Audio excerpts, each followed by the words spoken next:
Yo, what is up guys? Today I'm going to show you how I tinted my visor even darker and where I went incredibly wrong during this process. So first off, I took the pin lock system from the visor, or I took the pin lock system off the visor. This gave me room to work with and made it easier for the tint to sit flush against the visor.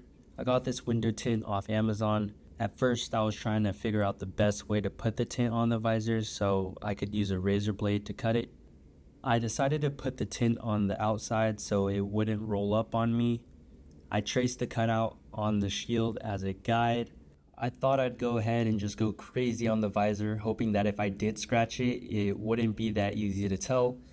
But nope, it was definitely easy to tell.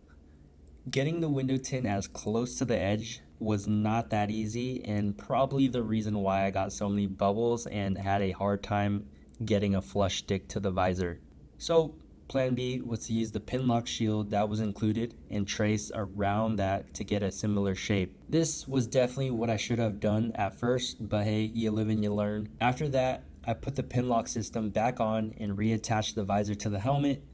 Just a heads up, make sure to lift the visor up all the way before taking it out. Otherwise, you'll have a hard time putting it back because of these orange bars. But yeah, besides scratching the crap out of my visor, it looks great. I love how aggressive this helmet looks with the dark tint visor, especially after making it a little bit darker.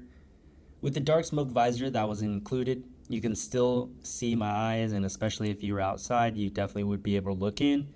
But after adding the tint, you're not able to look inside at all, or at least it would be very hard to.